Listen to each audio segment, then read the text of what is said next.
First, I think it's important to say what NVC isn't. It's not about getting your way if you just learn to communicate the right way. It's not about using a formula to engage and establish rapport.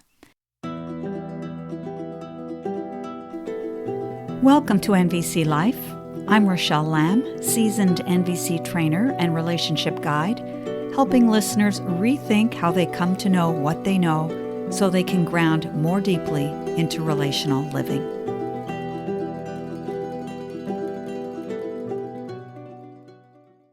Greetings, fellow humans. Well, it's been 2 years. Yep, 2 years since my last podcast episode, which at the time I had thought would be my last. But here I am. Over the past few months, I've found myself reflecting on this medium. Should I? Shouldn't I? What should I do? Well, podcasting gives me a way to share what's on my mind, which right now revolves around nonviolent communication, a body of work I was deeply drawn to when I first met Marshall Rosenberg in 1999. And for this episode, I want to revisit the basics and comment on it as I understand it. I'm going to read the first page of Marshall's book, Nonviolent Communication, A Language of Life, which in many ways summarizes much of what we need to know about it. So here goes. Believing that it is our nature to enjoy giving and receiving in a compassionate manner, I have been preoccupied most of my life with two questions. What happens to disconnect us from our compassionate nature, leading us to behave violently and exploitatively? And conversely, what allows some people to stay connected to their compassionate nature under even the most trying circumstances? My preoccupation with these questions began in childhood around the summer of 1943, when our family moved to Detroit, Michigan. The second week after we arrived, a race war erupted over an incident at a public park. More than 40 people were killed in the next few days. Our neighborhood was situated in the center of the violence, and we spent 3 days locked in the house. When the race riot ended and school began, I discovered that a name could be as dangerous as any skin color. When the teacher called my name during attendance, 2 boys glared at me and hissed, "Are you a kike?" I had never heard the word before and didn't know some people used it in a derogatory way to refer to Jews. After school, the same 2 boys were waiting for me. They threw me to the ground and kicked and beat me. Since that summer in 1943, I have been examining the 2 questions I mentioned. What empowers us, for example, to stay connected to our compassionate nature, even under the worst circumstances? I am thinking of people like Etty Hillesum, who remained compassionate even while subjected to the grotesque conditions of a German concentration camp. As she wrote in her journal at the time, "I am not easily frightened, not because I am brave, but because I know that I am dealing with human beings and that I must try as hard as I can to understand everything that anyone ever does." And that was the real import of this morning.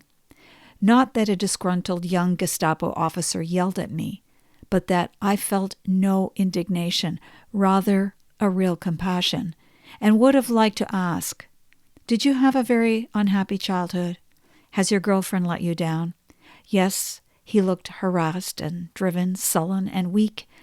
I should have liked to start treating him there and then, for I know that pitiful young men like that are dangerous as soon as they are let loose on mankind. So that is the excerpt from page 1 of the book. And I'd like to repeat the 2 questions that Marshall says he was preoccupied with. What happens to disconnect us from our compassionate nature, leading us to behave violently and exploitatively? And what allows some people to stay connected to their compassionate nature, even under the most trying circumstances? I always include this excerpt in my handouts when I'm delivering a workshop, because to me, this illuminates what nonviolent communication is about. It's about understanding something essential about human nature that we often get in our own way when it comes to natural giving and receiving. that we can become our own worst enemies and the enemies of others in how we approach life, how we relate, how we understand and misunderstand each other. And nonviolent communication offers us a way to strengthen our capacity to enjoy giving and receiving in a caring, compassionate manner. And at least for me, to learn to clearly see what beliefs, actions, words get in the way of that. The title of this episode is What Nonviolent Communication Was Meant to Be and What It Has Become. And I want to be clear, this is my perspective, and it may not be the perspective of others. Vive la différence. First, I think it's important to say what NVC isn't. It's not about getting your way if you just learn to communicate the right way. It's not about using a formula to engage and establish rapport. It's not about educating the world to communicate the NVC way in order to bring about social change or world peace. It's not about the warmth of connection being the solution to interpersonal challenges. It's not about communicating so well that conflict no longer shows up in our lives. That's not its purpose. I say this because despite NVC not being about those things, very often these are the very reasons people come to NVC. They want to solve those very issues. My take on what Marshall was pointing to is this. If we remain committed to the two questions that guided Marshall, they begin to reveal something honest about the potential human beings have to treat each other both well and poorly. Marshall often used the term enemy images in his trainings, and I've always found the term useful. We see something we don't like, we describe it, we form a narrative around it, and then almost inevitably it becomes a self-fulfilling prophecy.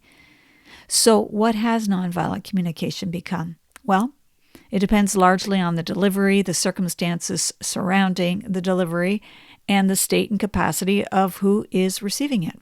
Based on some of the unfavorable reviews I've come across, some experience NVC as ineffectual, unnecessarily time-consuming, unrealistic and utopian, manipulative, coercive, fake, formulaic, disingenuous, too focused on feelings, too intellectual. A lot of descriptors there that I hope to explore in future episodes. For now, I want to return to page 1 where Marshall recognizes Etty Hillesum as an example of compassion. But if we examine that example, things do not turn out well for her. There's nothing that is touchy-feely in what she says. She is not using 4 steps. She has 0 chance of being heard. She is treated inhumanely, and she was murdered in the Auschwitz concentration camp at age 29. There is no warm feeling of connection. It's something else. This is Etty Hillesum's non-judgmental understanding of the human condition. It's a discerning awareness that she holds inside herself in the face of something that could so easily seduce her away from her own humanity, and yet it doesn't. She remains connected to a deeper understanding of human behavior. She is not sentimental. She's grounded to what is happening. She sees clearly where she is. She sees the danger, the tragedy, and still she relates from a wider lens, not focused on herself, but on humanity.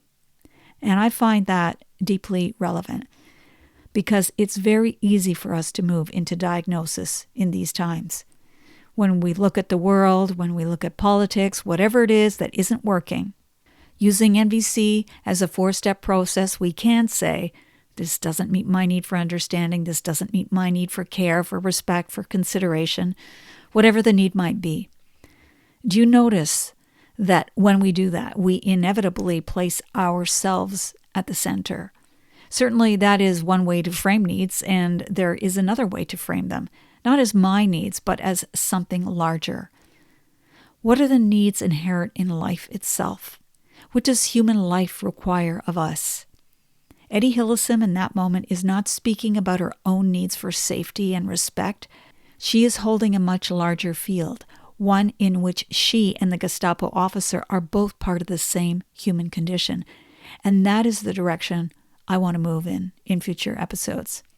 There are many topics I want to explore: love, power, relating, culture, ecology, psychology, wisdom traditions, healing, the way these are all intertwined.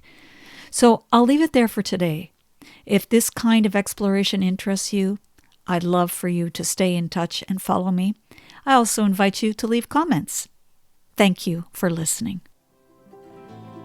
Thank you for tuning into NVCLife. For future episodes, be sure to subscribe on your favorite platform, to book a private session with me, or receive my writing directly in your inbox. Follow the links in the show notes. Until the next time, stay sane, grateful, and generous.